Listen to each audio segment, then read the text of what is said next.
From last week, we kind of saw how actually God separated the Red Sea and had all the Israelites go across the Red Sea, while He actually, killed all the the Egyptian soldiers under the water. So we kind of compared how they crossed the sea and how God treated them and what that really means. And also after they crossed the Red Sea, they sang the song. And so we learned about the Song of Moses and how he actually praised the Lord with the amazing work that he had done. So we're going to continue to read from chapter 15, verse 19 and on. When Pharaoh's horse's chariot and horsemen went into the sea, the Lord brought the water of the sea back over them, but the Israelites walked through the sea on dry ground. Then Miriam, the prophetess, Aaron's sister, took a tambourine in her hand, and all the women followed her with tambourines and dancing. Miriam sang to them, "Sing to the Lord, for he is highly exalted. The horse and his rider he has hurled into the sea." So after Moses sang the song, his sister Miriam also took the tambourine, and she danced, and then she used that instrument and praised the Lord for what he has done. When you look at this, yeah, okay, so she was happy, as much as Moses and all the Israelites were happy, so she sang the song. No big deal. But we need to just pay a little more attention than that.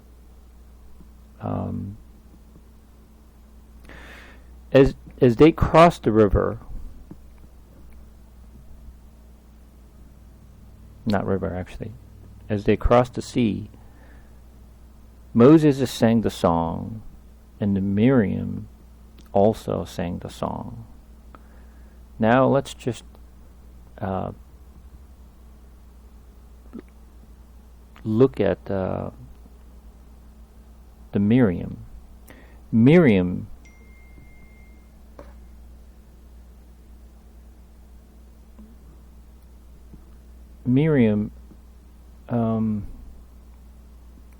her name is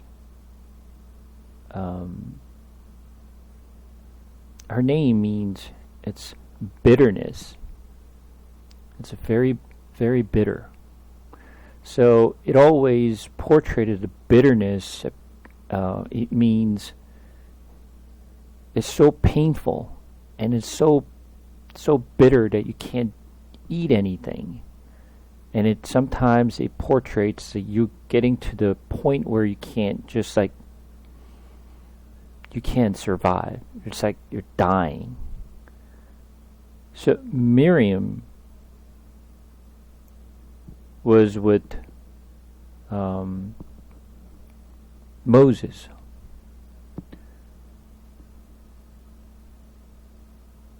And this Miriam is the one who's singing the song. So as we're going to get to see in a moment, so Moses portraying a Jesus in New Testament. Miriam is a woman, and it's bitterness, and it's dying. It also represents church as well. So as the Moses is singing, Miriam is also singing along with Moses and praise the Lord for his amazing work he had done. So we're going to continue on. And then Moses led Israel from the Red Sea, and they went into the desert of Shur. For 3 days they traveled in the desert without finding water. When they came to Marah, they could not drink it water because it was bitter. That is why the place is called Marah. So the people grumbled against Moses, saying, "What are we drink?" Then Moses cried out to the Lord, and the Lord showed him a piece of wood. He threw it into the water, and the water became sweet. There the Lord made a decree and a law for them, and there he tested them. He said, "If we listened carefully to the voice of the Lord your God and do what is right in his eyes, if you pay attention to his commands and keep all his decrees, I will bring on you and any of the disease I brought on the Egyptians, for I am the Lord who heals you." Then they came to Elim, where there were 12 springs and 7 palm trees, and they camped there near the water. So they came out of Egypt, they crossed the Red Sea, and they actually got to the this place because they were thirsty because they came out of the desert now, so they were thirst. So like they were looking for water to drink, and then when they tried to search for the water, they could not find. But they found something, so they found the water and said, "Wow, great, this is water."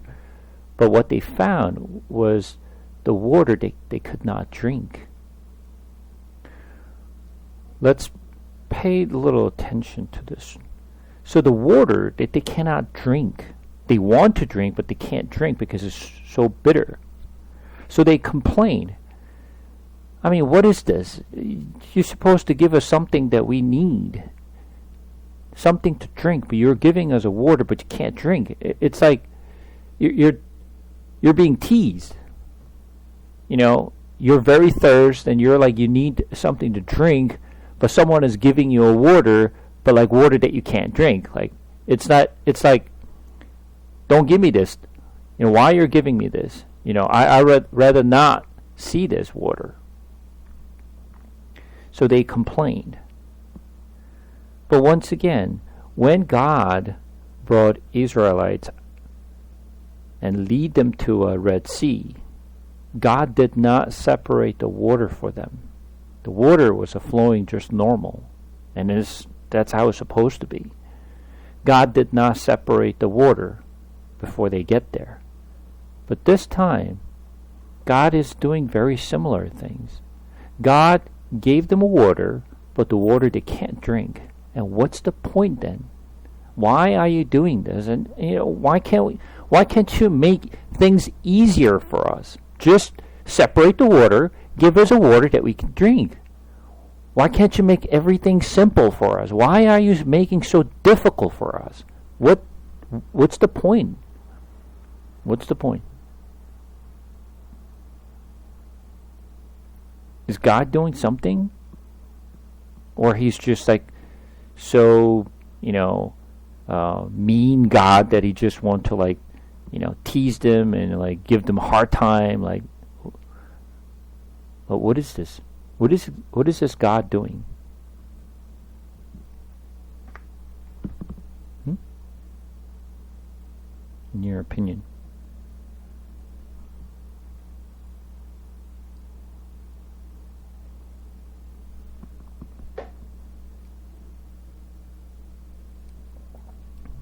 No opinion?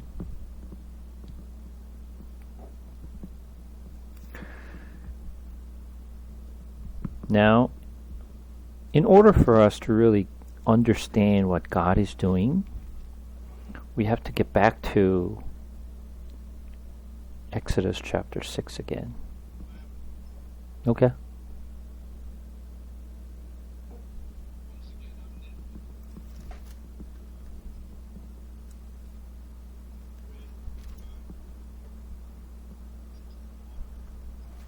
Mm-hmm.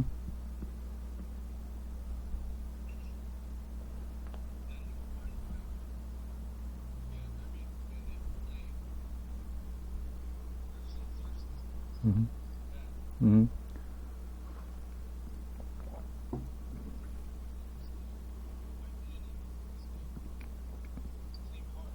Mm-hmm.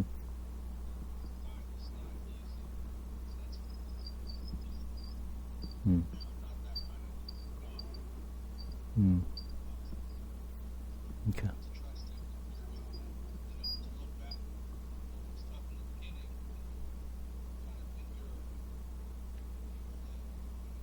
Mm-hmm.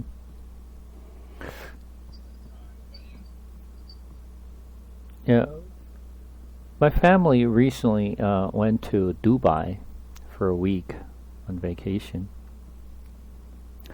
and my sister's family and my two daughters and my wife went to Dubai, and then after they spent almost a week time there and then came back, the first thing that they said, I don't want to go back there. That was the first thing that they said. So I asked them why. And all they said was, it was too hot. They jumped into a water, the sea, right? They jumped into the seawater, and they felt like they were in a hot tub. Seawater is a hot tub. And then when they came out of water, it was so cool. Although it was very hot, when they came out of the water, they feel cool because the water was so hot. They don't want to go back. And they don't remember anything except the one thing that they actually, went to a desert. There's a kind of desert tour, I guess.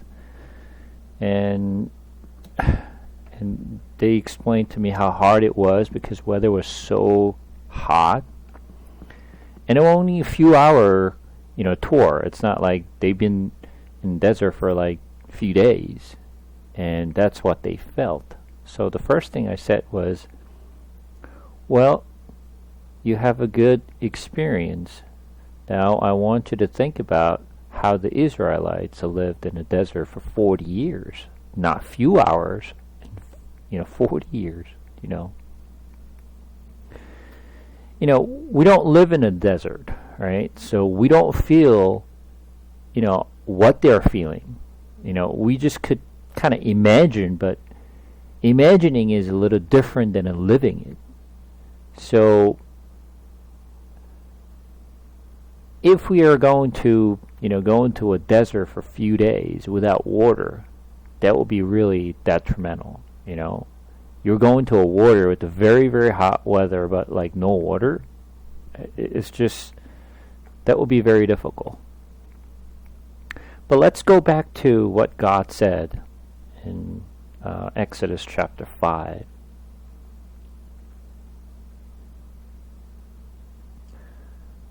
Exodus chapter 5. Afterward Moses and Aaron went to Pharaoh and said, "This is what the Lord, the God of Israel, says. Let my people go, so that they may hold a festival to me in the desert." Pharaoh said, "Who is the Lord that I should obey him and let Israel go? I do not know the Lord, and I will not let Israel go." Then they said, "The God of the Hebrews has met with us. Now let us take a 3-day journey into the desert to offer sacrifice to the Lord our God, or he may strike us with plague or with the sword." Remember, when we were going through this particular chapter and this particular the verse, then I said we're going to come back to this one at some point. So today is the day that we're coming back. And then we're going to go over exactly what this means. Today is the day, yes. So God told Moses, and this is what you should tell to Pharaoh. And then what Moses heard, he just, relayed it to Pharaoh. And the way he said it was, "The God of the Hebrew has met with us. Now let us take 3-day journey into the desert to offer sacrifice to the Lord our God, or he may strike us with plague." So I asked this question when we were going over this. What does that mean? You're going over to the desert for 3 days and have a festival or have a sacrifice, as if they're going to come back, right? That wasn't the plan at all. But let's come back to Exodus chapter 15 again. And then let's read one more time, verse 22. Then Moses led Israel from the Red Sea And they went into the desert of Shur for 3 days.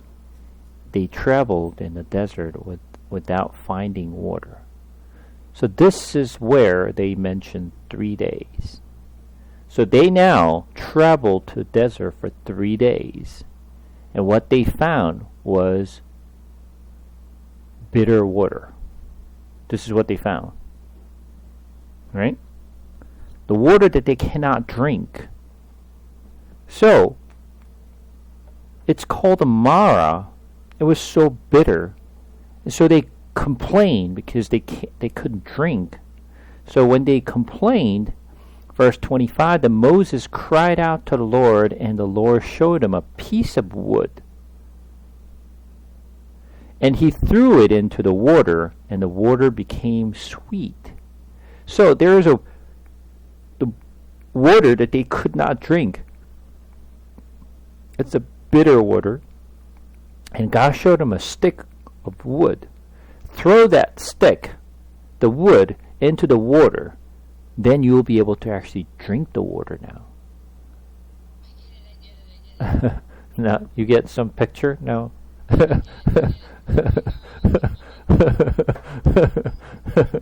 So, yeah. So what does it show now?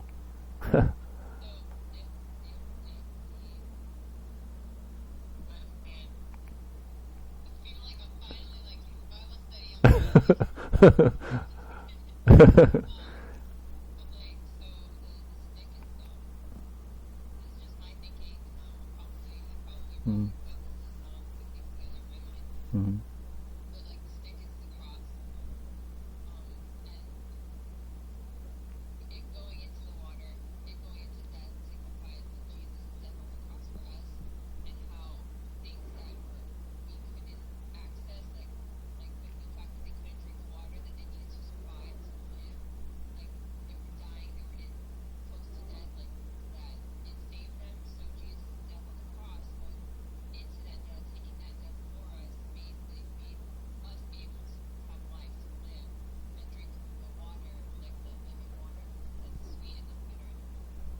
Correct. Correct. Right. Yeah, that's that's exactly right. So now you can understand why God told Moses, now you go into the 3-day journey, right, to have a sacrifice, right? Now you understand why God said that. Of course, Moses did not understand. Neither Pharaoh understood what that really means, nor the Israelites. So 3 days really didn't mean anything to anybody except God. God had planned something, and God wanted to show them something, to have a sacrifice, and then that's where you're going to have a festival. So what sacrifice, what festival? That's the sacrifice, that's the festival. What is it? Jesus Christ's cross. That water that you could not drink, now that turned into a sweet water that you could drink. This is connected to the right before I mentioned about Miriam. Miriam was bitter. Miriam means, the name Miriam means Mara. Mara is the origin root word of Miriam. Do you understand? So this is why the Miriams are saying, and then right after that it shows this particular incident. And then if you remember, in Jesus' life, for whatever reason, there was always a woman around Jesus. But somehow, strange enough, there was too many women that has name Maria or Mary. Right? Jesus' mother's name was Mary. The one who poured the perfume was Mary. The people who came to the cross was Mary. After Jesus Christ's death, and people who came to the tomb was Mary. There are too many Mary. Why is that? Mary means, this is an English word, Mary. It's actually Maria. Maria means Mara, which means in Hebrew word Miriam. Miriam, Maria, Mary, it's the same exact thing. It all means bitterness. It's like death. This is why Jesus has to come from Maria, which is Mary. Why? Jesus coming from death. So, this is exactly why God actually lead them to this desert on the very first incidents after they came out of the Red Sea. What they saw was the Mara, which is the water that they could not drink. And now God throw that stick, which is wood, into the water to make the living water so they can drink that water and live. So I don't have to really explain detail because you guys are able to figure it out by yourself. Good. So verse 25, then Moses cried out to the Lord, and the Lord showed him a piece of wood, which is the cross. He threw it into the water, and the water became sweet, which is a living water. So the death water become a living water. There the Lord made a decrees and a law for them, and there he tested them, and he said, if you listen carefully to the voice of the Lord your God, and do what is right to his eyes, if you pay attention to his command and keep all his decrees, I will not bring on you any of the disease brought on the Egyptians, for I am the Lord who heals you. Then he came to Elim, where there were 12 springs and 70 palm trees, and they camped there near the water. So now they camped there to drink that water. Chapter 16. The whole Israelites community set out from Elim and came to the desert of Sin, which is between Elim and Sinai, on the 15th day of the 2nd month after they had come out of Egypt. In the desert, the whole community grumbled against Moses and Aaron. The Israelites said to them, if only we had died by the Lord's hand in Egypt. There we sat around pots of meat and ate all the food we wanted. But you have brought us out into this desert to starve this entire assembly to death. Then the Lord said to Moses, I will rain down bread from heaven for you. The people are to go out each day and gather enough for that day.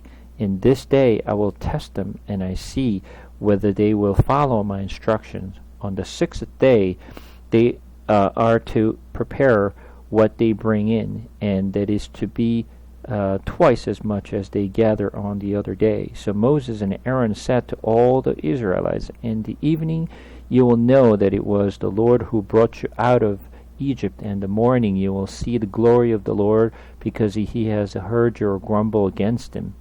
Who are we? That you should grumble against us? Moses also said, you will know that it was the Lord when he gave you meat to eat in the evening and all the bread you want in the morning, because he has heard your grumbling against him. Who are we? You are not grumbling against us, but against the Lord. And Moses told Aaron, say to the entire Israelite community, come before the Lord, for he has heard your grumbling. While Aaron was speaking to the whole Israelites community, they looked toward the desert, and there was the glory of the Lord appearing in the cloud. The Lord said to Moses, I have heard the grumbling of the Israelites. Tell them, at twilight you will eat meat, and in the morning you will be filled with bread. Then you will know that I am the Lord your God. So, right after the instance of Mara, they now traveled to the desert further, And then they reached this place. And so how long they actually traveling so far?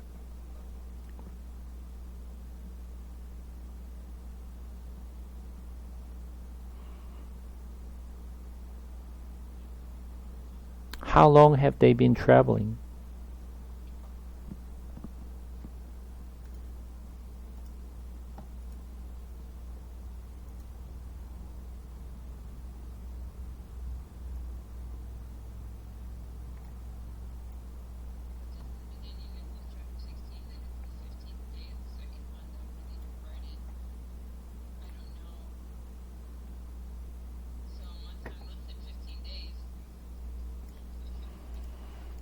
So think about it. When did they come out of Egypt?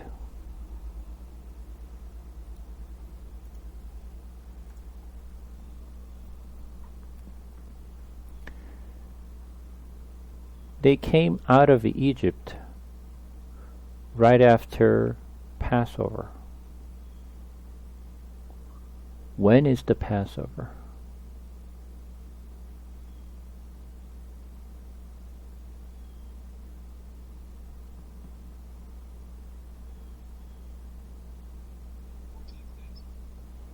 Correct. First month on the 14th day. Then they ate the Passover meat, and the following day they came out. Right? So they came out on the first month on the 15th day. Now they are at the desert, and on the second month and 15th day. So how long they been traveled? A month. They travel for a month now. The Mara, the incident occurred 3 days after they came out of Red Sea. But now, from that moment till this, a few weeks passed by. So you could imagine, they just went out to the desert. When they came out of Egypt, because they left Egypt right after the Passover, they did not prepare enough food for them to eat. Remember? Because they were hurried out to the desert. So they didn't prepare enough food for themselves. So then, question is, why didn't God give them enough time so they can prepare themselves, so they can prepare enough food, so they can go out and eat, so they can supply their own food?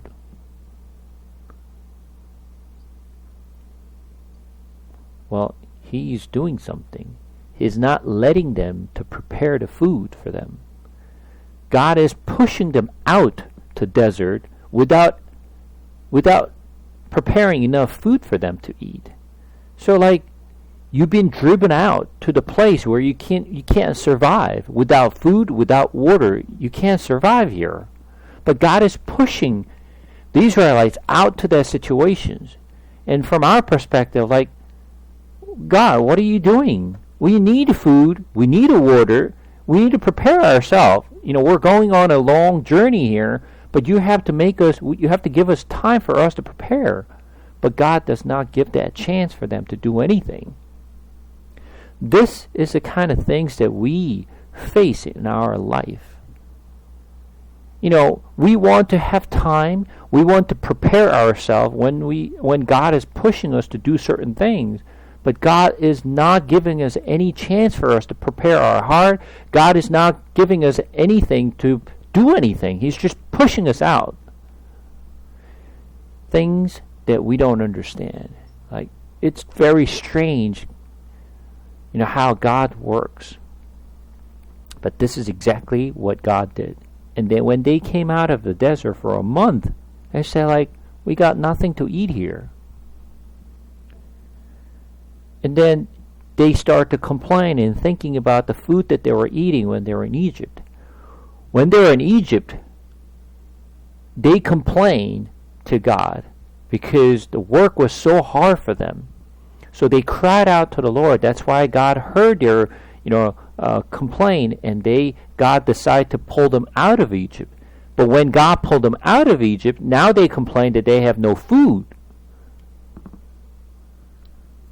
Imagine. you saw some person, drowning in the water. So you basically run down to the water, you pull the person out of the water, and you help them to come out of the dry ground.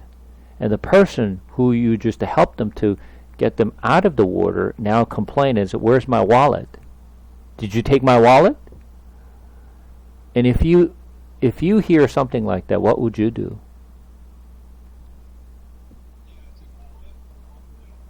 You walk away?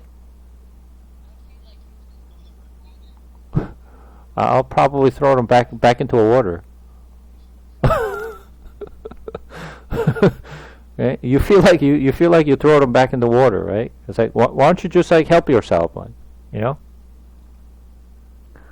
What do you think God will feel when they complain like this?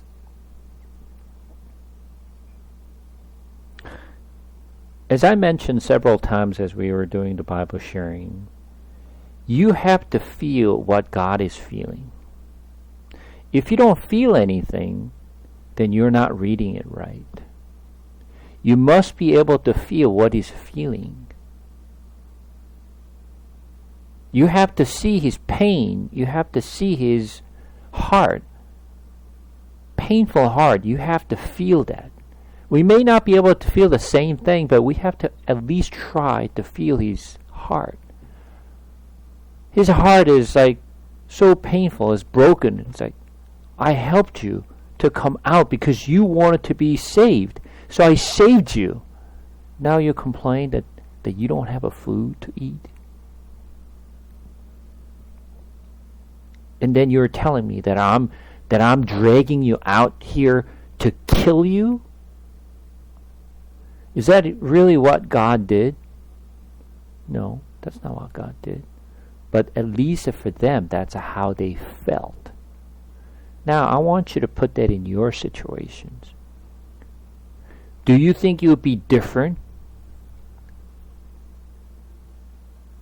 I think we will be the same if we are in their shoes.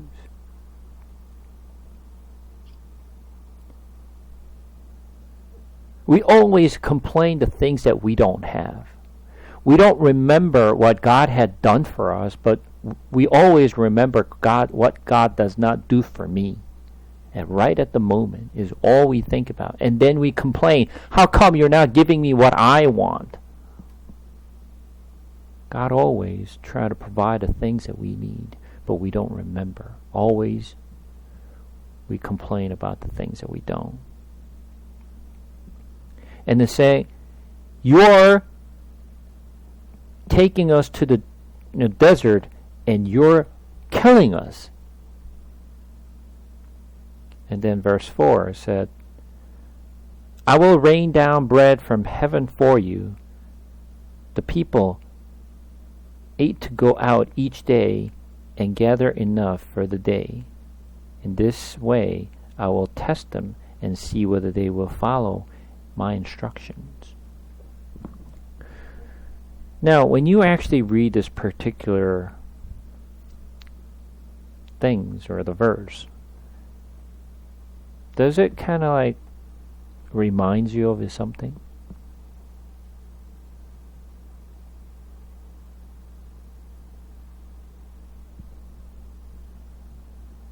Well, this is the kind of things that we're kind of trying here. Okay, we're kind of trying to relate things.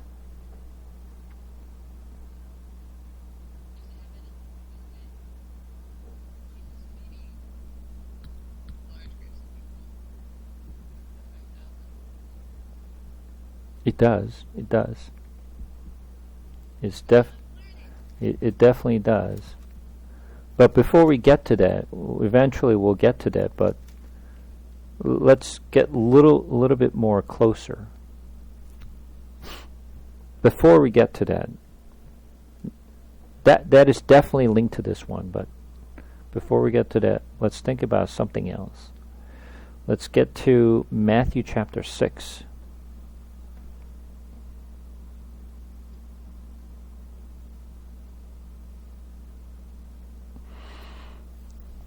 Matthew chapter 6. We're going to read from verse 9 and on.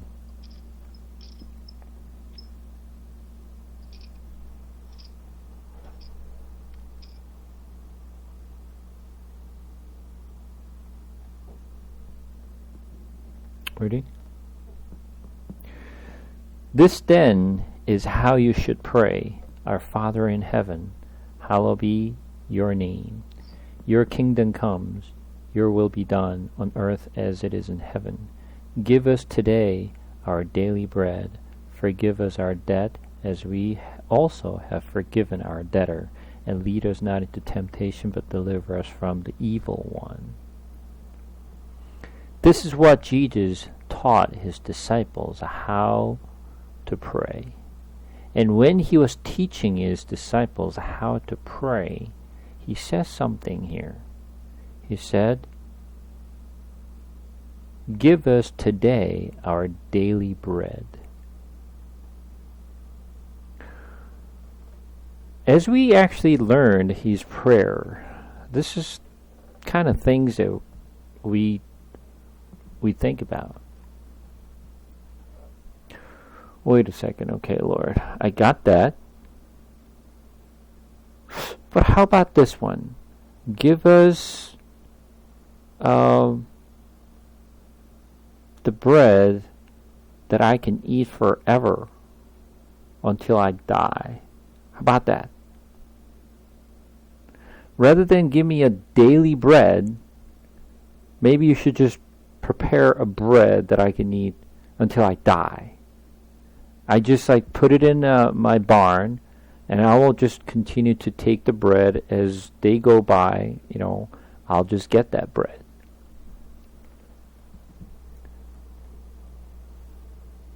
Would you want to live a life that you have to live day by day? You just pay month by month, and then you live month by month? Or do you want to have a little bit of a saving in the back, and instead, even something emergency happens, that you could just draw that money and then supply yourself, that you can just, your life goes on? Or you have empty, balance in your bank, and then every month you get paycheck, and then you just pay every month by month, and you have no spare. How would you want to live?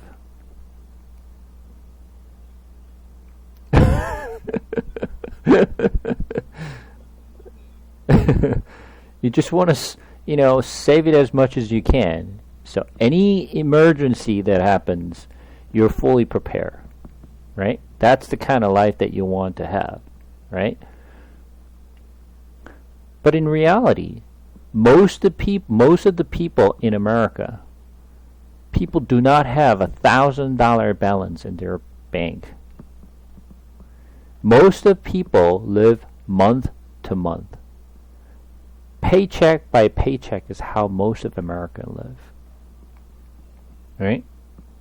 Now, I want you to think about this.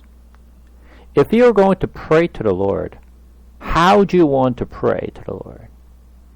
Would you want to pray for what you need for today? Or would you ask for a week, maybe? If not a month? If not at least few months? Right? But what God is teaching his disciples is, no, you ask for daily bread. So, if we get the daily bread, tomorrow comes, what do you have to do now? You have to pray again, right? And then you eat tomorrow, and the following day, you have to pray again. God, why? Just give us enough. And God said, no. No. I don't want you to have supply. I don't want you to have a savings. I don't want you to have anything in your back. I want you to live day by day. Why? This way, you have to come to the Lord every day. In order for you to survive, you need Him. You have to come to Him every day and asking for help. If God gives you a week supply, a month supply, a yearly supply, would you come to the Lord? Most likely not. Most likely not, people will come to the Lord. They will forget. They have to come to the Lord. So what is God doing then? I want you to know that you cannot survive without me. Even a single day, you cannot live without me, is what God is teaching them. Do not ask for large supply. I want you to ask for what you need today. And come to me tomorrow again, and again, and again.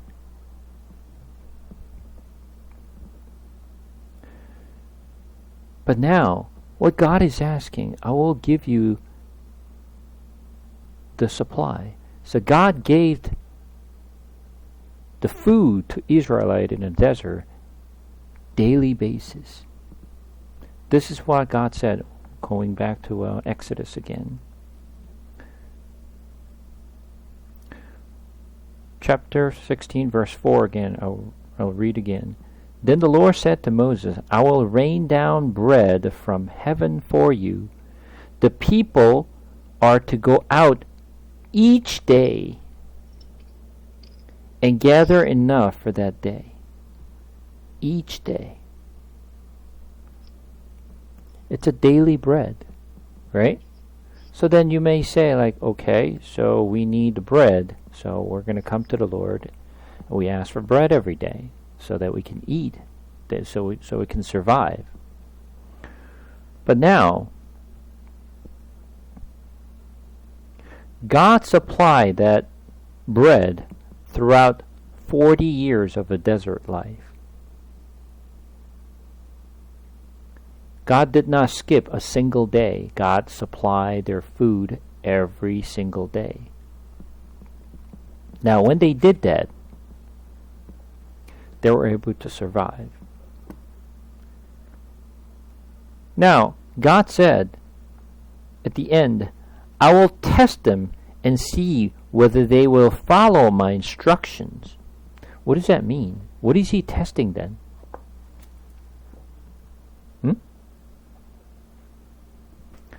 What is God testing?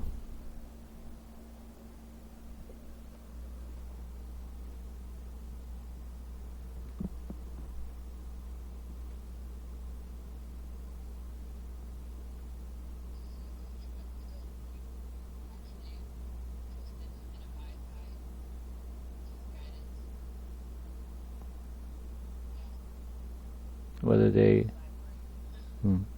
Okay. So God said, I'm going to test you. Test what? Well, God will supply the food or the bread. So what is He testing?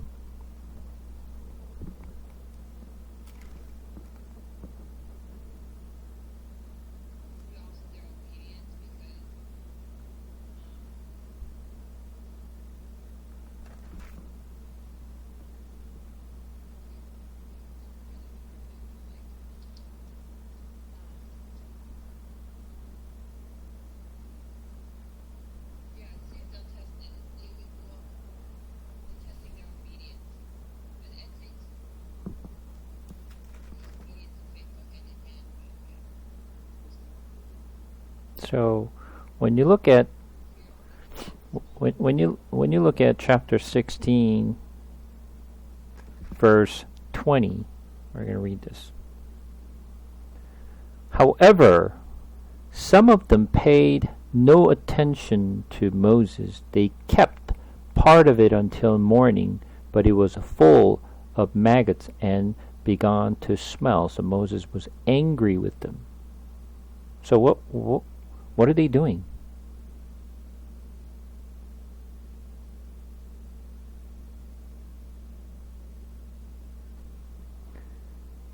They collected the bread and saved it until tomorrow. Why?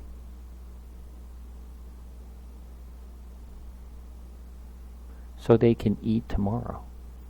So they don't have to go out and then get the bread again. So well, the thing is, they want to keep it keep it in their barn so they don't have to go back every day. So I will supply myself this, I will save it for myself. Just like what we do. Like we try to save up our money, prepare for tomorrow, right? They didn't do it. This is what God was testing. I told you that I'm going to supply you daily bread, and I want you to take the food that you need for today, and tomorrow comes, you have to come again and get the bread. That's why I told you not to spare the food. You have to consume. So when you look at the verse 19, it said, Then Moses said to them, No one needs to keep any of it until morning. Do not leave anything. But they left it. They just went against God's command. And not only that, God said,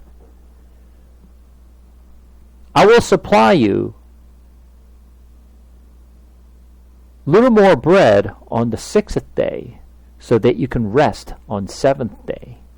So I'm going to supply you 2 days of food right before the Sabbath. But then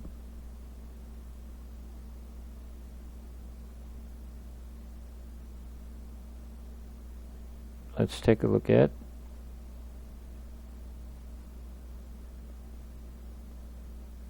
verse 26 and 27. 6 days you are to gather it, but on the 7th day, the Sabbath, there will not be any. Nevertheless, some of the people went out on the 7th day to gather it, but they found none. God told them, you need to come out every day to get your bread, and on the 6th day I will supply you with the 2-day worth of bread, so you don't have to come out on the 7th day so you can rest. But whatever God told them, they did not listen to what God had to say. Imagine when you tell someone to something, and when they don't listen to what you said, would you feel good?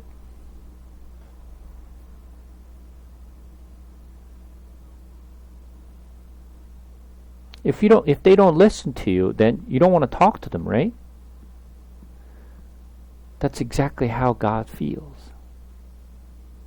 God feels that they don't pay attention to what I said to them. This is what God was testing them. I want to see whether you listen to me or not. But people did not listen. So when God supplied the food, they gave them a bread, but then what they did was they saved it up. And when God told them this, I will supply you 2-day worth of bread, they went out on 7th day, which is a Sabbath. So they just did not listen. So then let's think about it. Why are they saving? And why did they go out on the 7th day? First of all, they want to just save it up because they don't have to go out every day. And 7th day they went out because they want more. Right? That was the purpose why they saved up and why they went out to the desert on 7th day. So what is their what is their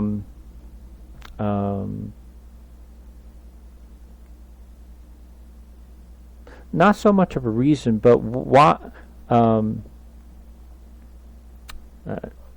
like what's the word that I'm looking for here?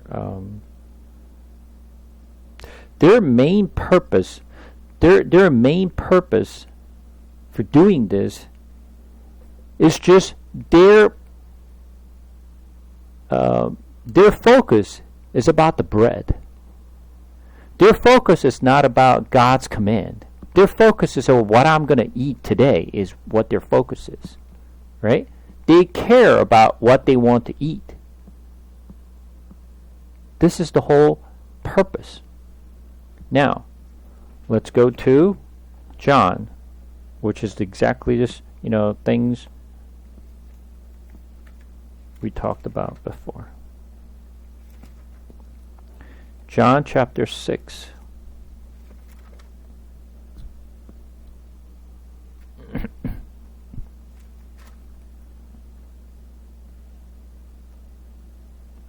John chapter 6 is about the story that Jesus fed 5,000 people.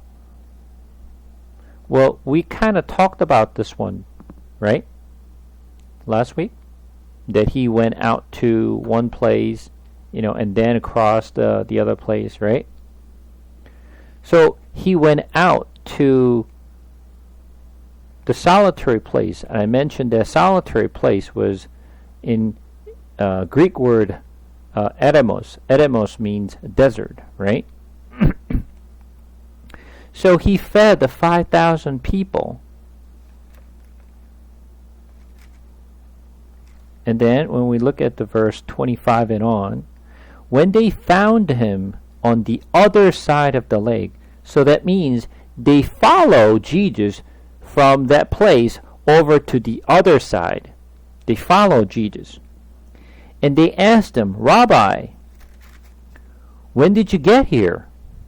Jesus answered, I tell you the truth, you are looking for me, not because you saw miraculous sign, but because you ate the loaves and had your fill. Do not work for food that spoils, but food that endure to eternal life, which the Son of Man will give you. On him God the Father has placed as a seal of approval. What does that mean? So they ask, when did you get here? And then all of a sudden Jesus mentioned and said, you follow me because you care about the loaves of bread, because you are filled with bread. That's why you came and follow me. And Jesus said on verse 27, do not work for food that spoils, but for food that endure to eternal life. What does that mean?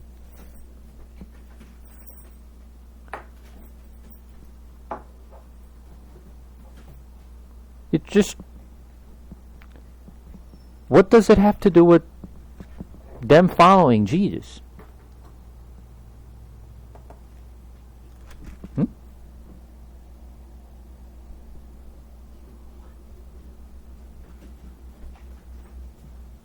What does that mean?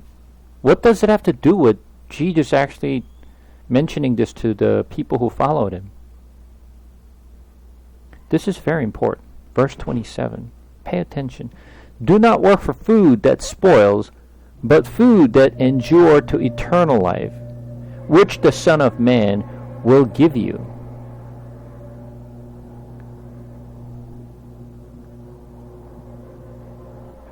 Let's just think about this. Do not work for food that spoils.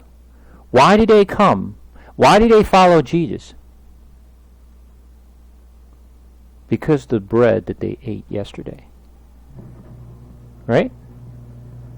They made trouble for themselves to come all the way from where they were to cross the river, not river, actually the Galilee, to follow Jesus because they want to continue to eat the food.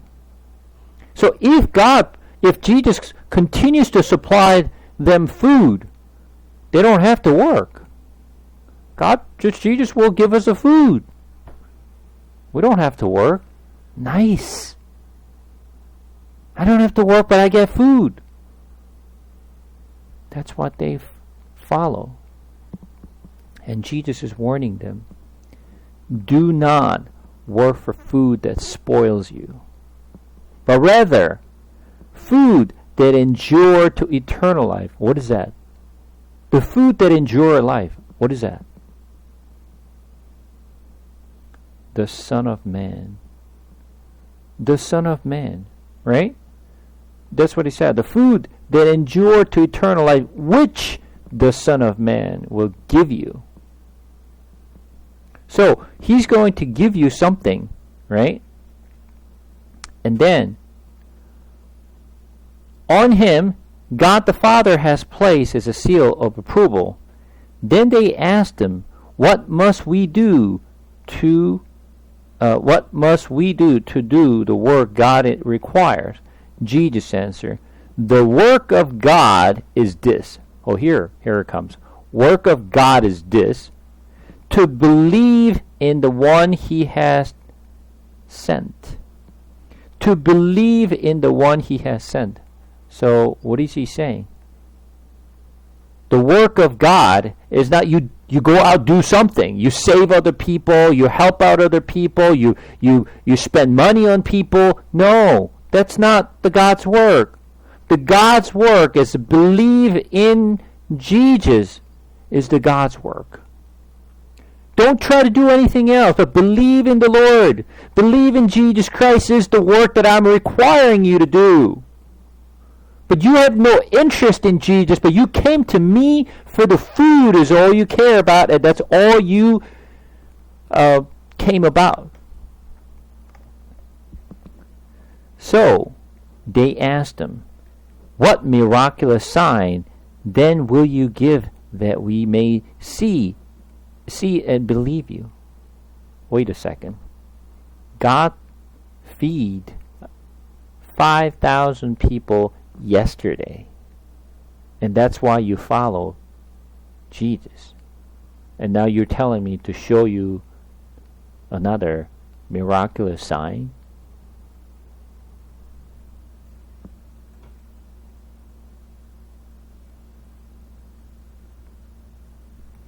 And our forefather ate the manna in the desert, as it is written, he gave them bread from heaven to eat. So why are they all of a sudden bring manna into this picture? They all of a sudden just brought the manna into this picture, right? Oh, God supplied the food to us in the desert. And the response to that was this. Jesus said to them, I tell you the truth, it is not Moses who has given you the bread from heaven, but it is my Father who gave you the true bread from heaven. True bread. So what does that mean, true bread then? For the bread of God is he who comes down from heaven and gives life to the world. What is this then?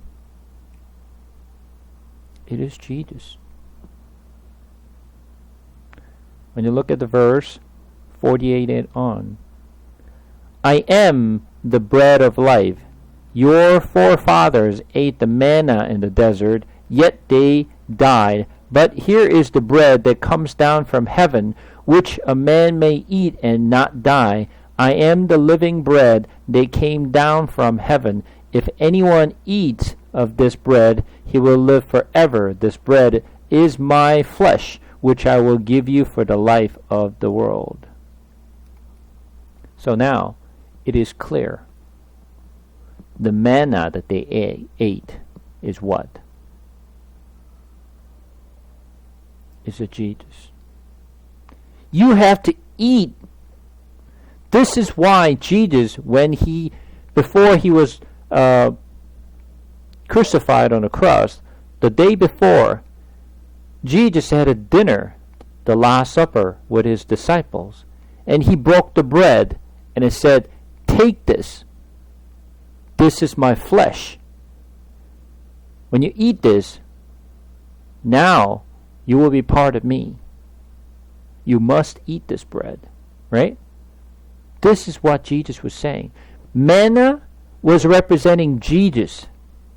This story that you're looking at in John chapter 6 is a clear explanation what that meant. God supplied you the food in the desert. Without the food, you would not have survived. You had to come and eat the bread. So now the question here is, Jesus taught his disciple, this is how you should pray. Give us a daily bread. Now I'm going to ask you, what is this bread?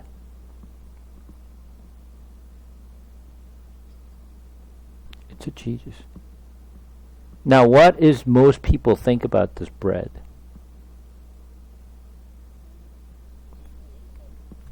Yeah, food. Right? Food is what they think. Give me the food to eat. Right? This is what people pray for. Like, give us a food. But this food is not the bread that you eat. This bread is about Jesus. And Jesus is what? When you look at John chapter 1, he says this. In the beginning was the Word, and the Word was with God, and the Word was God. He was with God in the beginning. And then verse 14, it says, the Word became flesh and made his dwelling among us. So, Jesus is what? The Word. Right? So then how do you eat bread? How do you eat Jesus every day? The Word you have to eat every day. As much as you're eating the food, you have to eat the Word. Now, we have to eat food to survive. Our flesh requires to eat food. How about our spirit? Do we need food? Yes, we do. If you don't supply food to your flesh, what happens to you? You starved and you will die in hunger. Right? Then you will know that you're dying because you have nothing to eat. People strive for there's something food to eat, right? When they're hungry, they just look for food. Right? You wake up in the morning, you look for food because you're hungry. You feel you're hungry, so you want to eat. But what about your spirit? Do you feel hungry? Do you think you have to eat something? Most of the people don't feel anything. Because they don't feel anything, they don't seek the food. Imagine, when you're not hungry, would you look for food? You don't look for food when you're not hungry. You look for food when you're hungry. When you don't feel you're hungry in your spirit, you will never, ever going to look for food. Because your spirit don't feel anything. Jesus said, eat this bread. Every month, when we go to church, we have a communions. We take the bread, right? We participate. But is that really what we do in our daily life? Without Word, you feel you're going to die? Most people don't. Most people don't feel anything. So, I'm going to show you something.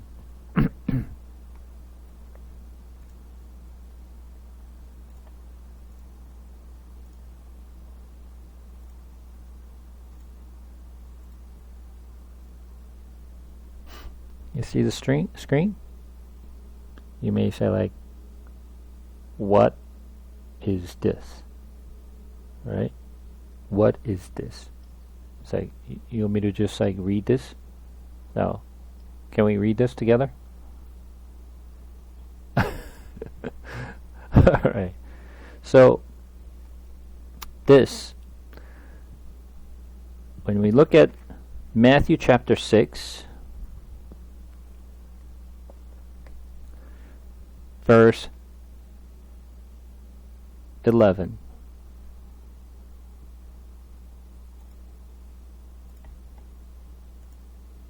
Okay? So, this, I just wrote a Greek word in here. This is verse 11. It says, tone, artone, hemon, tone, episions, dos, hemin, semeron. So, tone, artone means the bread. Hemon, give us. Ton, epision, daily, it's coming day. Dos, give. Hemin, to us. Semeron, today. That's what he means. So the arton is a bread. This arton is a bread in Greek word. Okay? Now, the one below. Then what is this now? This is Exodus chapter 16.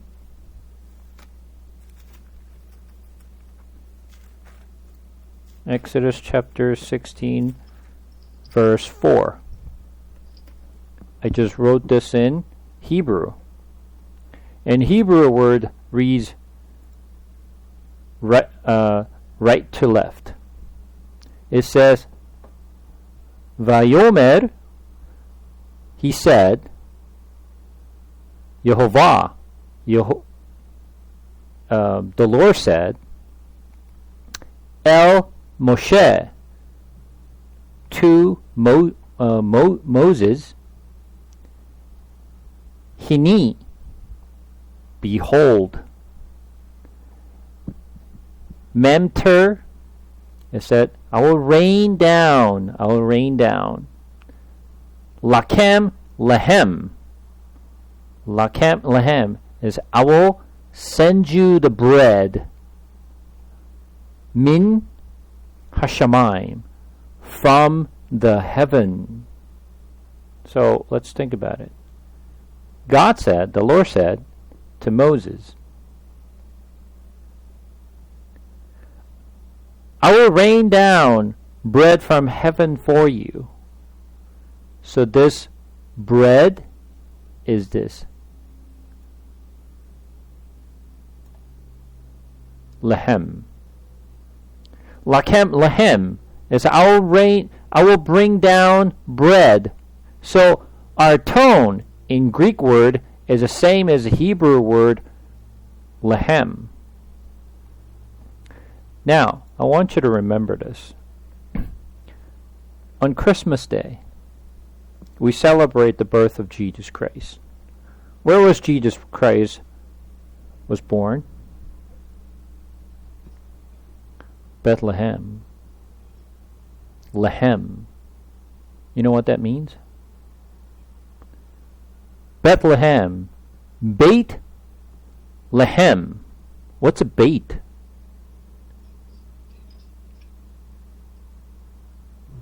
We learned this. Beit. Beit El. Bethel. What's a Bethel means? Exactly. House of God. Beit is house. El, God, right? Now, Beit Lehem, what is it? Beit is house. Lehem is a bread, right? So Jesus was born in Bethlehem. Why? Because he was born in a town of house of bread. He had to come in Bethlehem. On where? Manger. Right? Manger. Manger is made of what? Concrete? Stones? What is made of a manger? Wood. Jesus has to be born in a manger. That's where he was born. The living bread that is coming from heaven was born in Bethlehem in manger on the wood. That's where he was born. Where did he die? He died on a cross. He died on a cross. Wood. He was born wood where he died. Bethlehem. That's why Jesus had to be born in Bethlehem. Living bread. Arton, lehem, same thing.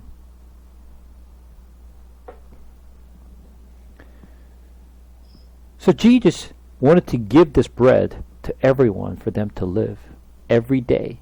Without this bread, you will die. So what is God is trying to teach them? Without eating this bread, you will not survive. So you have to eat this bread every day. Living bread, he said.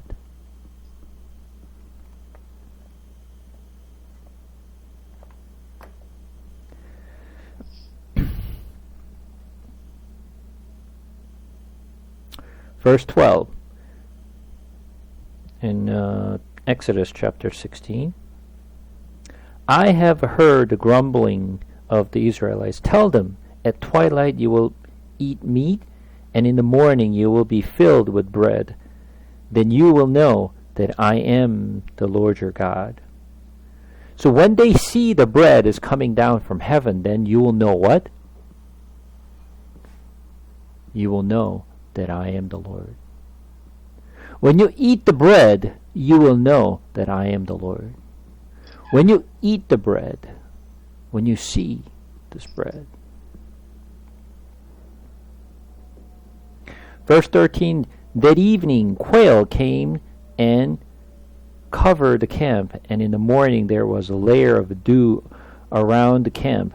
When the dew was gone, thin flakes like frost on the ground appeared on the desert floor. When the Israelites saw it, they said to each other, what is it?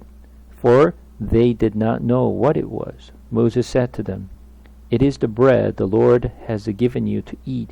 This is what the Lord has commanded. Each one is to gather as much as he needs. Take an omer for each person you have in your tent. So, you have to take this bread, right, the manna, for each person, to enough for you to eat that day. You have to eat this. The Israelites did as they were told. Some gathered much, some little. And when they measured it by the omer, he who gathered much did not have too much, and he who gathered little did not have too little. Each one gathered as much as he needed. When you actually read this one, you don't really get the full picture of it. I'm going to show you the full picture of this. Let's turn to Numbers chapter 11. Numbers chapter 11. Then you will get the full picture of what happened here.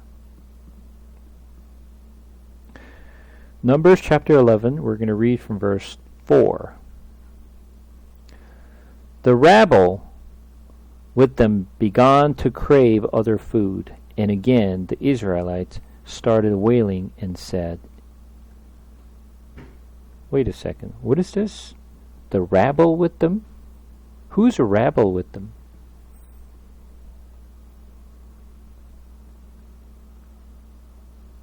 Who is this rabble?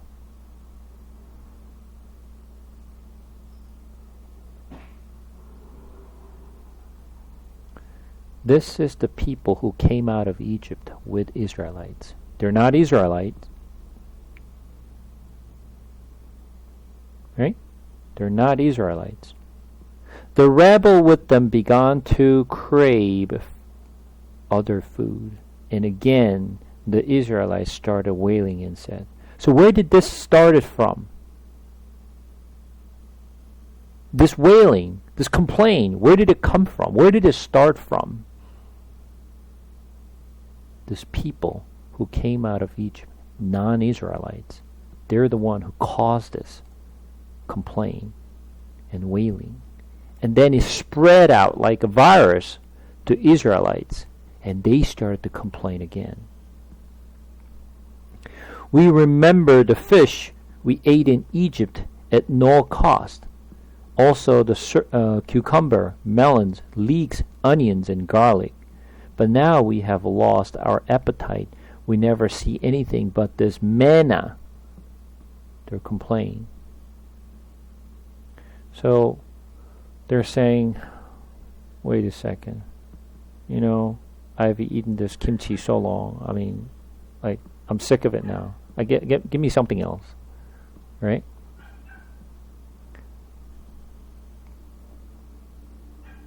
But now we have lost our appetite. We never see anything but this manna. But the manna was like coriander seed and looked like raisin. The people went around gathering it and then ground it in a hand mill or crushed in it a mortar. They cooked it in a pot or made it into a cake. It was taste like something made with olive oil. When the dew settled on the camp at night, the manna also came down. So when the manna came down, what did they say about this manna?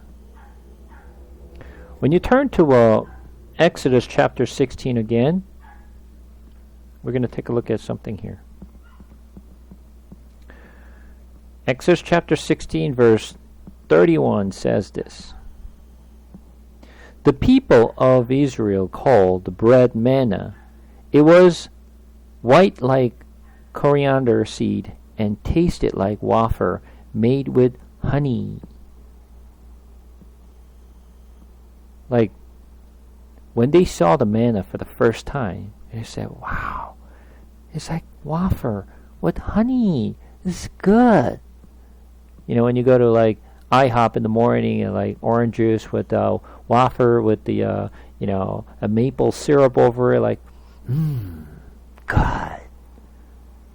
And then you're going to IHOP every morning. You start to eat this waffle every morning, and then 2 weeks later, after you've been coming to IHOP and eating this waffle, and say like, I'm sick and tired of this food.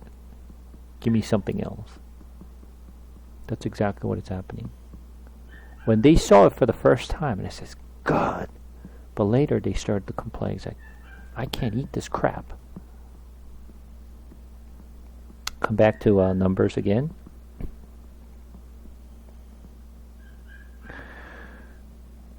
Verse 10, Moses heard the people of every family wailing, each at the entrance to his tent. The Lord became exceedingly angry, and Moses was troubled. He asked the Lord, why have you brought this trouble on my servant? What have I done to displease you that you put the burden of all these people on me? Did I conceive all these people? Did I give them birth? Why do you tell me to carry them in my arm as nurse carried an infant to the land you promised on oath to their forefather? Where can I get meat for all these people? They kept wailing to me, give us a meat to eat. I cannot carry all these people by myself. The burden is too heavy for me. If this is how you are going to treat me, put me to death right now. If I have found a favor in your eyes, and do not let me face my own ruin. Let's just analyze this for a second. They had nothing to eat. So God rained down the manna to them to eat every day. And they've been eating this manna for a little while, and they start to complain. Don't give me this crab and give me something else. I remember the things that we were eating at Egypt. We were eating other vegetable, we were eating other fish. Give me something else. Since they were coming to Moses all the time and complain and wailing, now Moses came to the Lord and complained. So, when Moses came to the Lord and complained, this is to respond. He said, "Why have you brought this trouble on my servant?"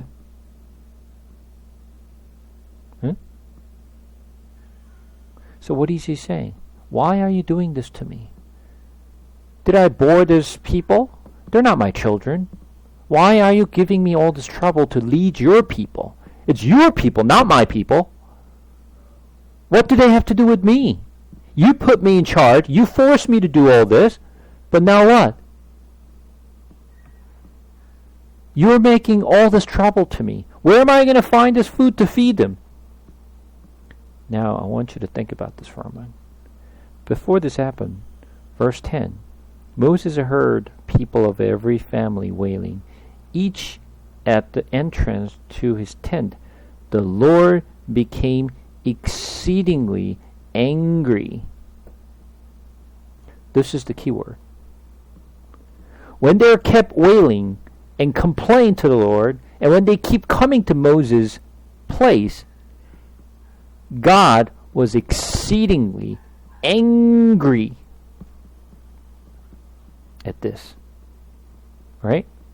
I want you to just, underline that word. He was exceedingly angry. He was very furious and angry at people. And now, at this point, he's a servant. Moses came to God and complained.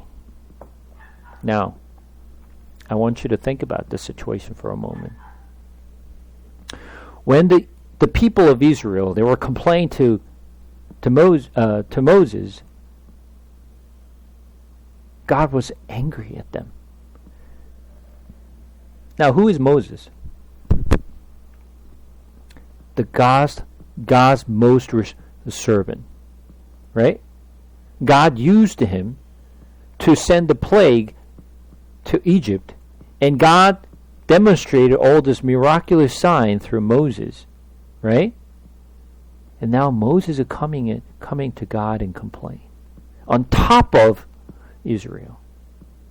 Israel, probably God could understand, but how could Moses come to God and complain the same thing? After he has seen all this sign, he himself performed all this miraculous sign. Didn't he? God talked to him like a friend. God was there all the time. And how could he come to him and complain? And listen to what he's saying. This is a very, very important thing to remember. Verse 13. Where can I get meat for all this people? Where can I get this meat for all this people? Does it remind you of anything?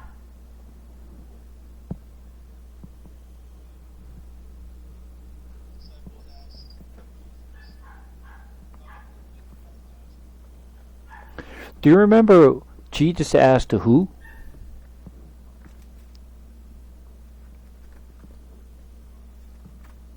Who did he ask? Anyone?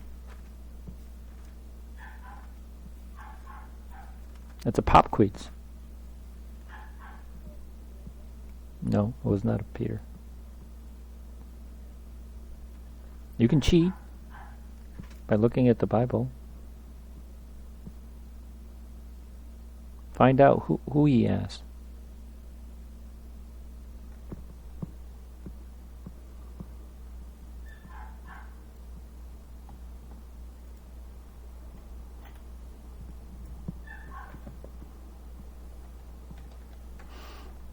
Hmm? Find out who he asked.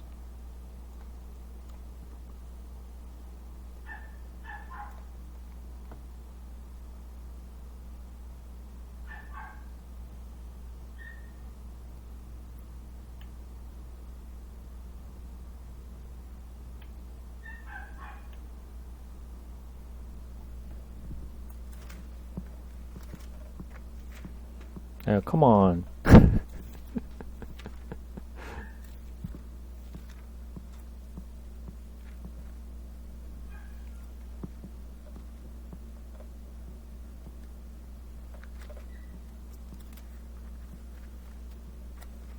No one can find this?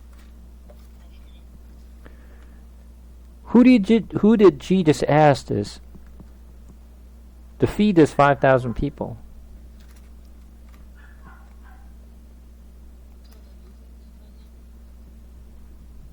Yeah, so who was it? No, Jesus asked to his disciple.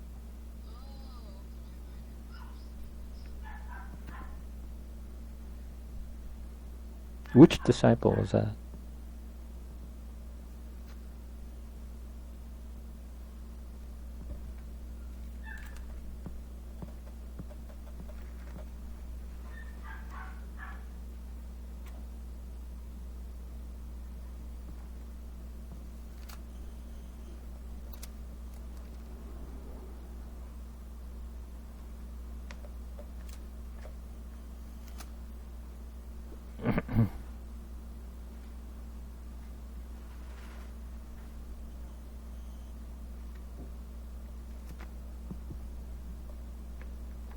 No one can find this?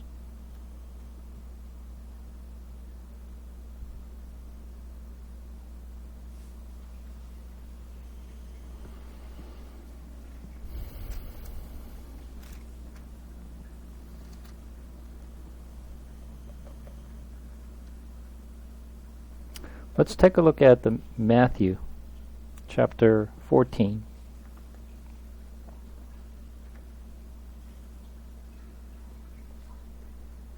Matthew chapter 14. We're going to read from verse 15 and on. As evening approached, the disciple came to him and said, "This is a remote place, and it is already getting late. Send the crowds away so they can go to the village and buy themselves some food." Jesus replied, "They do not need to go away. You give them something to eat." Well, we don't know exactly who this is, right? Now let's take a look at it from different gospel. Mark chapter 6.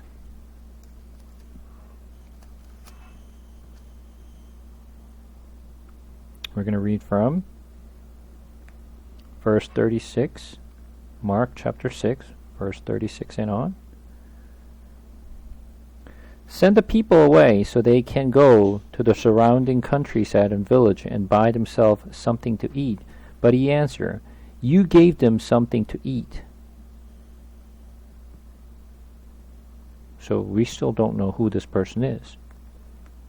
Let's go to Luke chapter 9.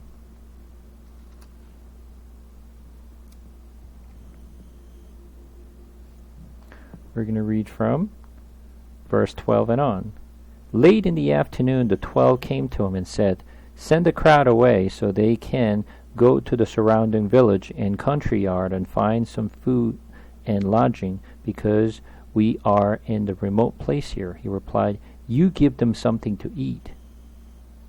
We still don't know who this is. Let's go to John chapter 6. Luke chapter 9.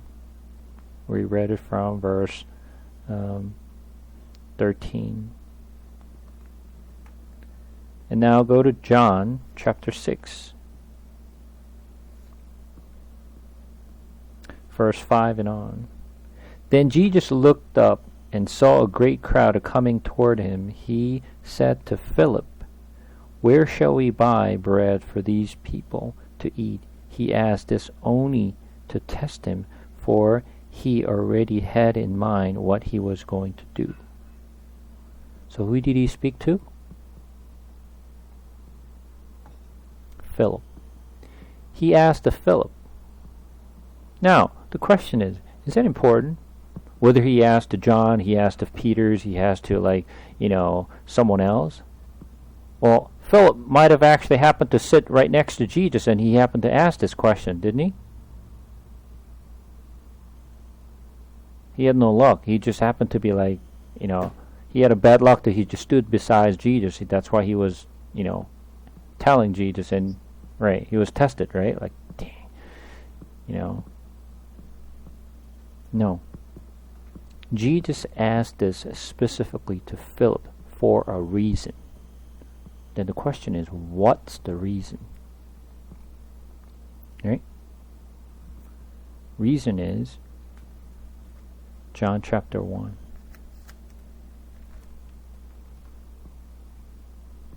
John chapter 1, verse 44.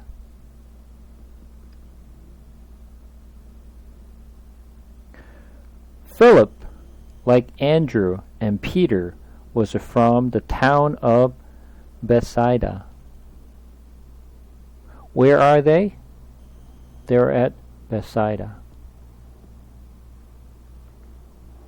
Remember last week I mentioned that he traveled from Tiberias to Bethsaida? That's where he fed the 5,000 people.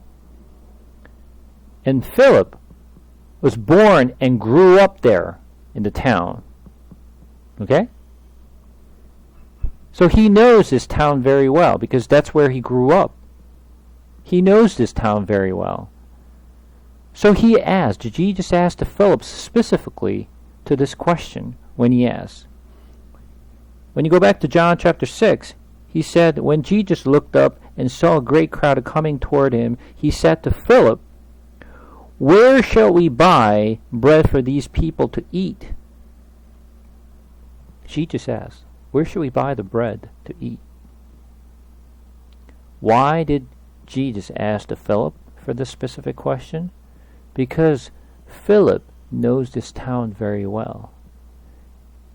Philip knows there's no way they will be able to actually get food from this in this town.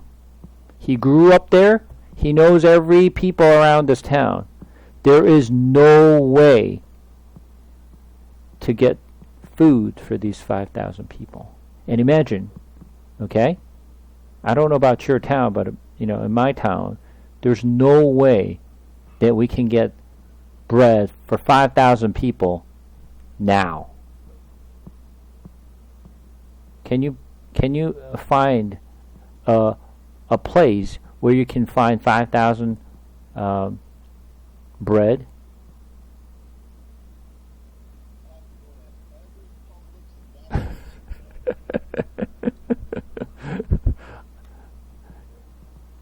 You're not going to find that. So Philip knew there's no way that you're going to find the food. That's why Jesus asked to Philip, because he knew what he's going to say. So let's see how he responds. Philip answered him, 8 months' wage would not buy enough bread for each one to have a bite. First of all, we don't have money. Not to mention go out and buy the food. We don't have money, Lord. So he knew not only we don't have money, but also there's no place where we can go and find 5,000 bread in this town. I know that for sure. God, I've grown up in this place. I know this place inside out. You're asking me this. You don't have to just go around and ask other people. I know. I give you an answer right now. No way. Now, bring this question back to Exodus again. What is Moses saying? Lord, Where are we going to find food for these people? No way we're going to find food. Where am I going to feed these people? How many people? 2 million people. Where are we going to find the food? There's no way that we're going to find food for these people. Meat? Forget it. I know for sure. No way. I've been leading them here. I know these people. We don't have enough meat to feed these people. And I want you to think about it for a moment.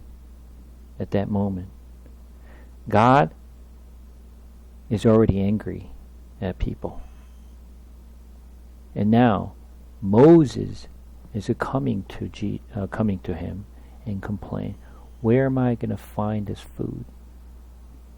I want you to know this.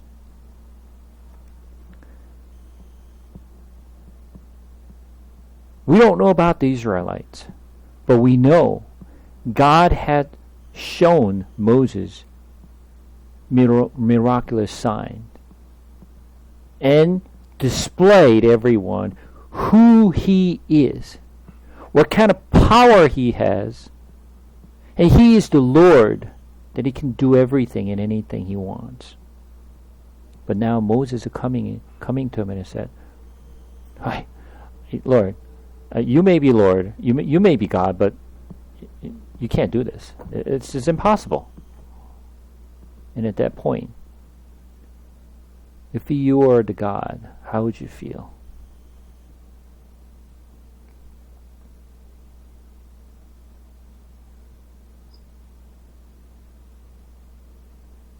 Now imagine, later on when you get married and when you have a kid, alright?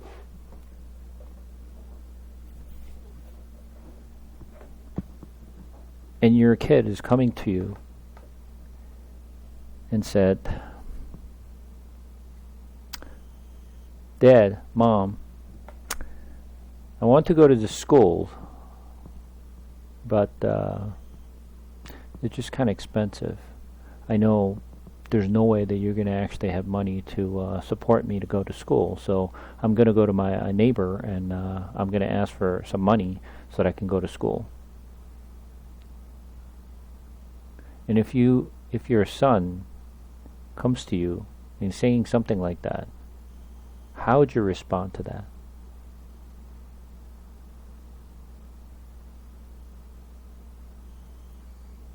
That I know for sure that there's no way that you're gonna supply me this money.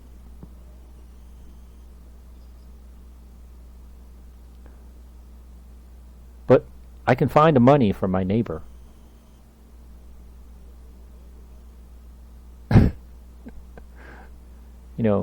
How would you feel? Would you feel comfortable? Would you feel good? That they don't trust you and your ability, what you can do for your children, but they trust your neighbor, but trusting you? I want you to feel that. I'll be hurted. My heart is broken because my own children doesn't even trust me that I can support them. Right? Regardless whether I can support it or not, that's a different story. But my child that doesn't even trust me that I can support.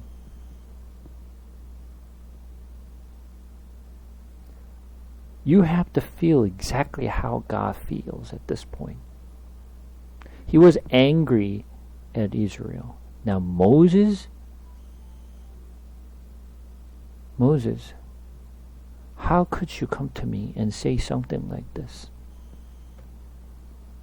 I don't know about Israelites, but how can you come to me and say something like this? Haven't I showed you all this miraculous sign? That haven't I proven to you that I am the Lord, that I can do anything? And now you're coming to me that I cannot feed these people?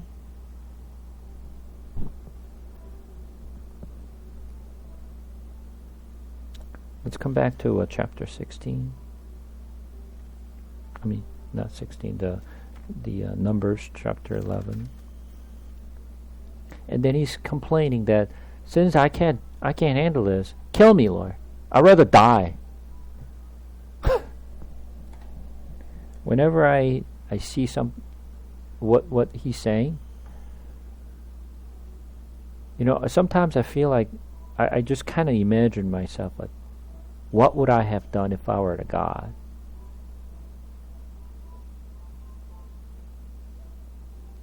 What would you have done? How would you handle this?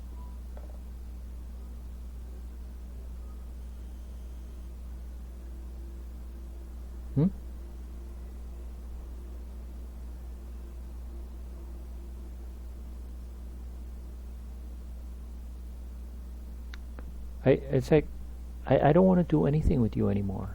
It's just like, get out of my way. Right? I can't even say like just this, a good word to them. I probably curse at them. Right? Get out of my sight. I don't want to see you anymore.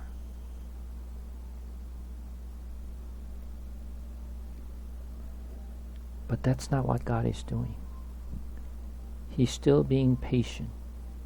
And verse 16 says, the Lord said to Moses, he's furious and he's very angry right now. Bring me 70 of Israel elders who are known to you as leaders and officials among the people. Have them come to this tent of meeting, that they may stand there with you. I will come down and speak with you there, and I will take of the Spirit that is on you, and will put the Spirit on them. What is this Spirit? This is the Holy Spirit. They will help you carry the burden of the people, so that you will not have to carry it alone. I don't think I would have done this if I were God. I would not have done this. But God have done this. He was angry already. And now Moses is coming at him and saying this. And listen carefully again, verse 18. Tell the people, consecrate yourself in preparation for tomorrow, when you will eat meat. The Lord heard you when you wail. If only we had meat to eat. We were better off in Egypt. Now the Lord will give you meat, and you will eat it. You will not eat it for just 1 day, or 2 days, or 5, or 10, or 20 days, but for a whole month, until it comes out of your nostrils, and you loathe it, because you have rejected the Lord who is among you, and have wailed before him, saying, why did we ever leave Egypt?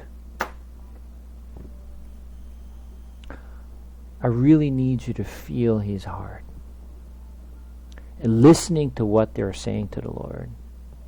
After God demonstrated them, and every single things that God had done in Egypt is to prove him who he is. He was taught everyone. This is why God said, you will know that I am the Lord. You will know that I am the Lord. You will know that I am Lord. And he kept saying that to teach them who he is. But listen, do they know who God is? They still don't believe in him.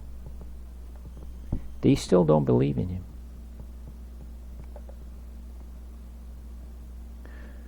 Listen to what Moses is saying, verse 21. But, Moses said, what? But. This is the key word. But. I get it, Lord. I get it. But, here I am among 600,000 men on food, and you say, I will give them meat to eat for a whole month? Would they have enough if flock and herd that were slaughtered for them? Would they have enough if all the fish in the sea were caught for them? You know, when I heard something like this, I don't think I could hold myself. I'm just going to blow up. I'm just going to blow up. God is trying to be patient, trying to be understanding. But now Moses coming to him and saying, listen, God, I don't know if you know the counts of all the Israelite people, how many people are here. Like, in case if you don't know, there are about 600,000 men on foot here. Just to be sure that you know the number here, okay? Well, I'm not counting all these women and children and older people. I'm not counting them. Like 600,000 men on foot, to be sure, Lord, that you understand before you say anything. If we slaughter all the herd, animals among us, and we kill them all, slaughter them all, we can never feed them for a month. Are you kidding me? Even if you catch all the fish in the sea and bring it here, you're never going to feed them. What is he saying? It is impossible. It is impossible. It can be done. No way. Even if you are God, no way. Imagine. After God showed them who he is, now at this point, the leader, the Moses, totally crushed the Lord. By the way, Lord, you have no ability to do this. You may be God, but not for this, Lord.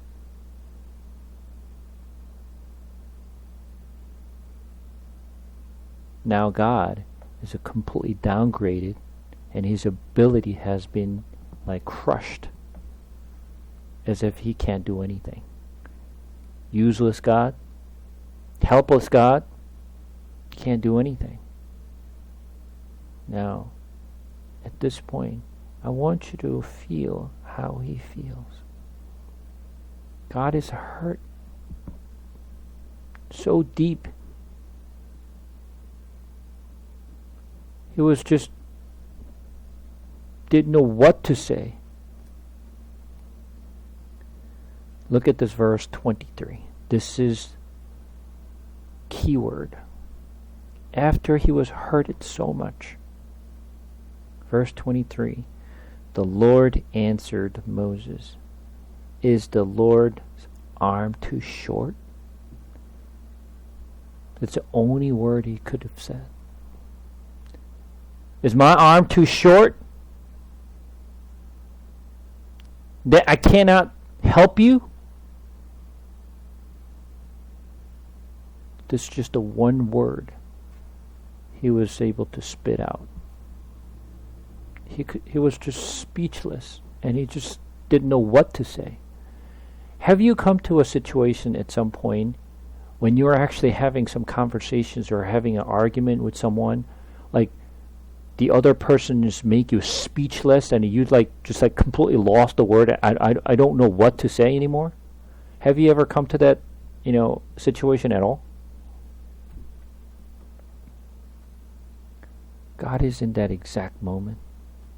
He just does not know how to explain anymore. He was just did not know what to say. That's the only word he said. Is my arm too short?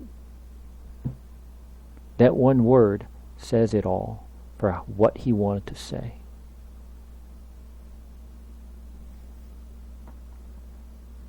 He was so hurtful. He just did not know what to say. He was crying.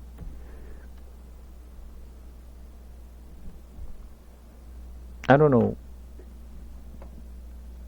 Sometimes when women,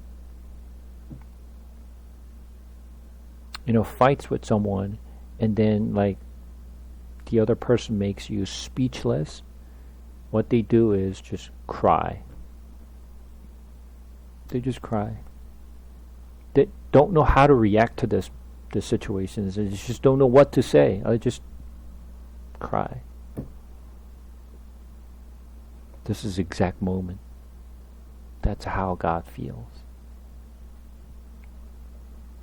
You have to feel every bit of his heart in this moment. You have to feel it.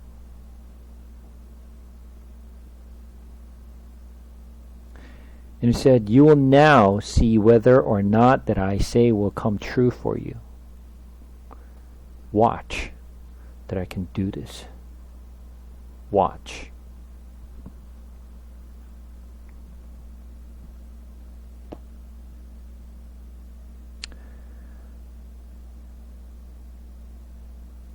So Moses went out and told the people what the Lord had said. He brought together 70 of their elder and had them and stand around the tent. Then Lord came down in a cloud and spoke with them.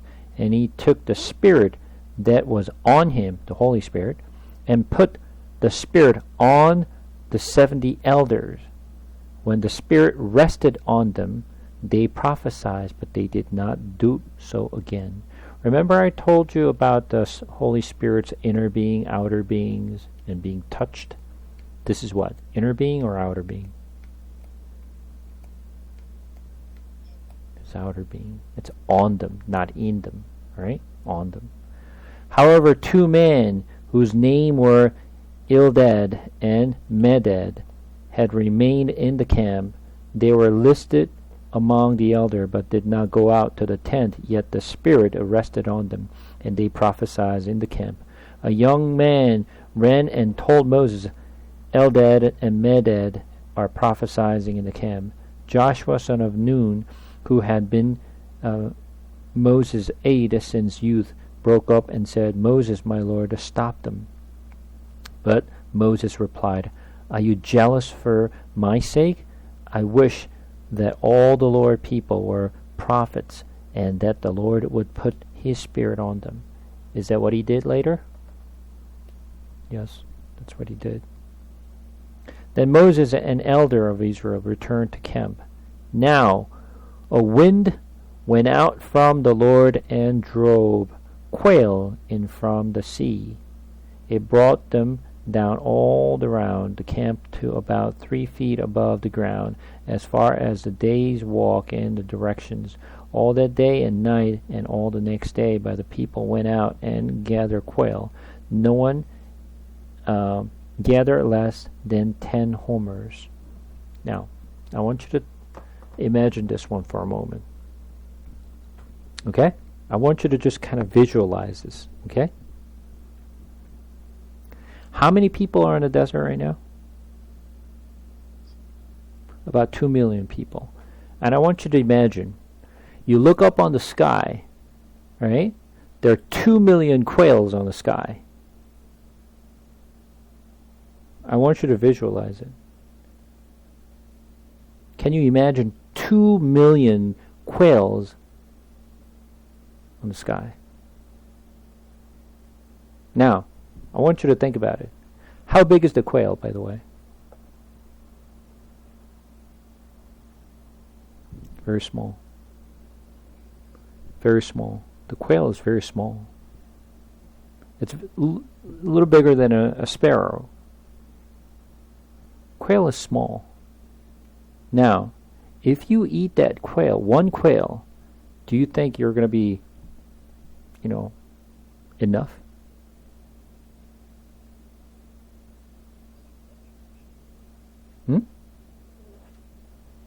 The quail is a little bigger than a sparrow. Imagine you have 2 or 3 buffalo wings. Is that enough for you for dinner?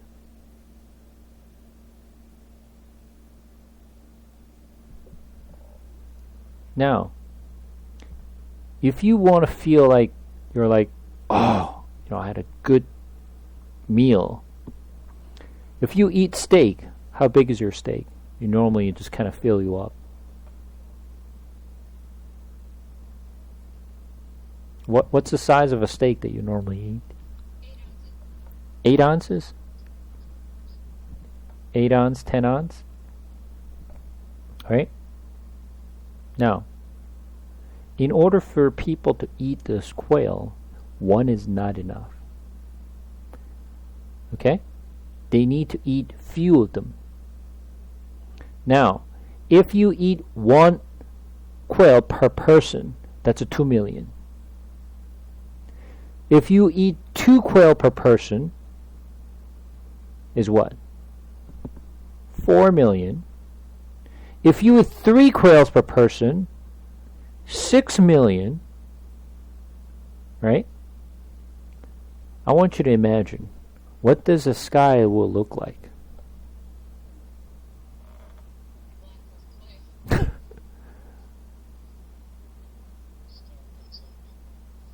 You can't see you can't see anything, but it's just like it's quail, right? But do you know how many they actually caught?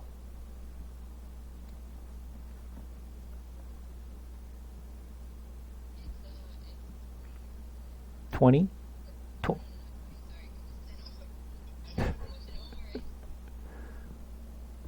Now, I want you to take a look at this for a moment here. I'm going to read this one again, verse 31 and on.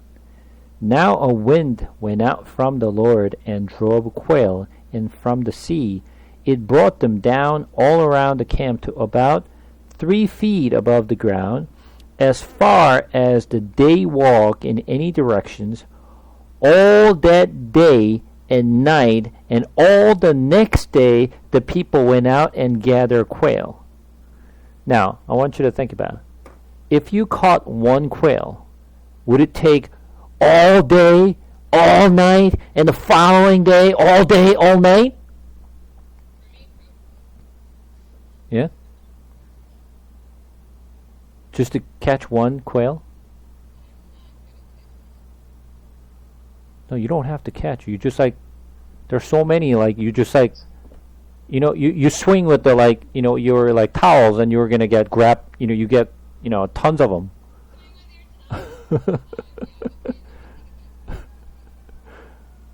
Right? That doesn't take that long. That many of them. And only 3 feet above the ground, right? It's very low. They're all over the place. There's a gazillion of them out there. And then, how long they been catching? Read again. How long?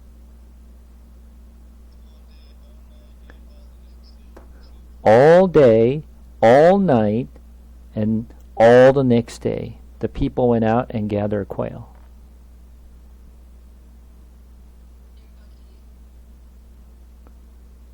It's just like, you can't even count how many of them. Because remember, what did God say? What did God say? Verse 19. You will not eat it for just 1 day, or 2 days, or 5, 10, or 20 days, but the whole month. Now, how many do you think they have caught?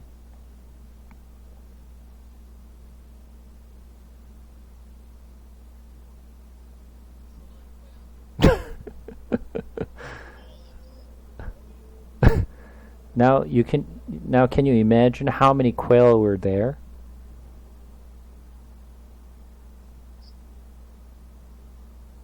It's not 2 million or 4 million.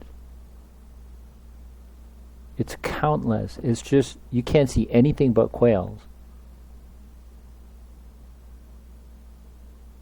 You can't see neither sky, neither the ground because of the quail. So much. It just, skies are fully covered with quail. It's dark. Can't see anything. It is not just 1 or 2. So even if you catch 1 per person for a month, that's like almost 30, right? But obviously you're not just eating 1. Remember when God was going to send the bread for, 1 per day, enough for you to eat, but that's not how many they actually caught. They just put as much, could just like grab it, right? to store up, and I'm just going to put it in every, I don't care how many, I just grab it as much as I can. All day, all night, all day next day. So you could imagine how much the quail came.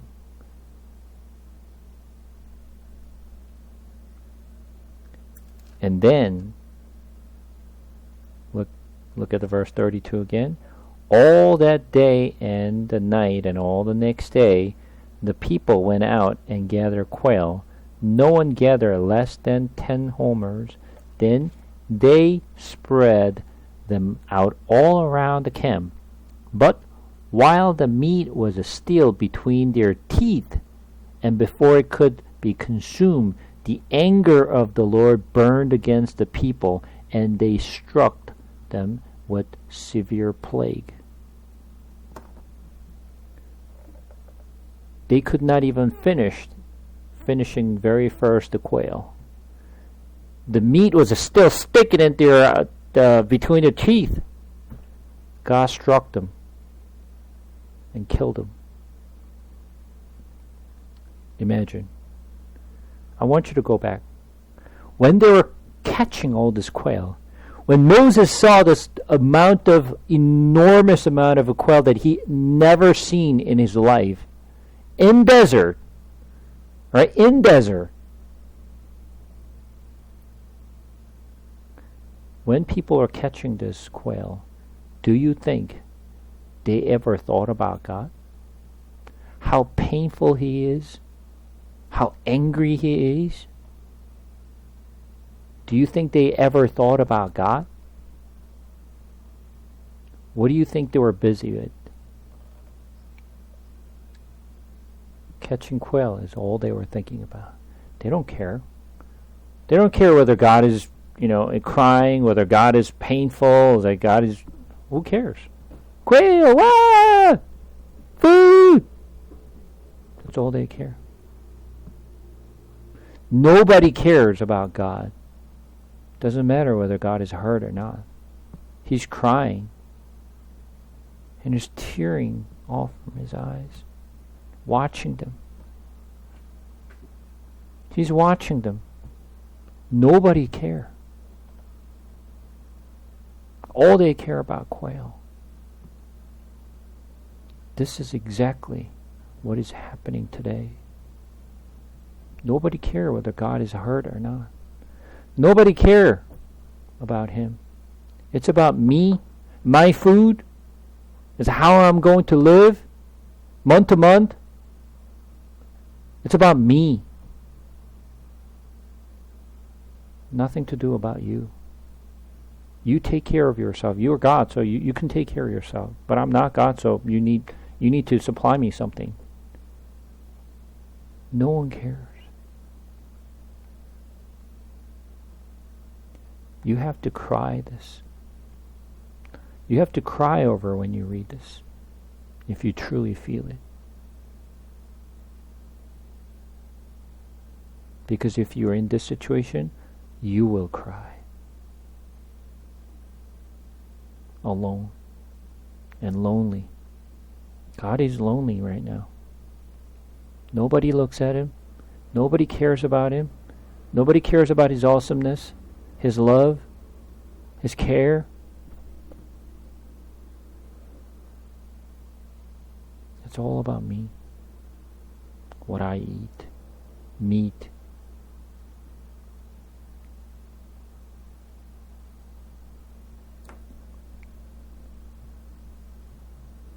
When I actually read this story and I realized about his heart, I cried a lot. I really did. When I really felt this, how he felt, I really cried. Because I was thinking about him. And I want you to think about him as well. And I want you to put yourself in his shoes. How would you feel?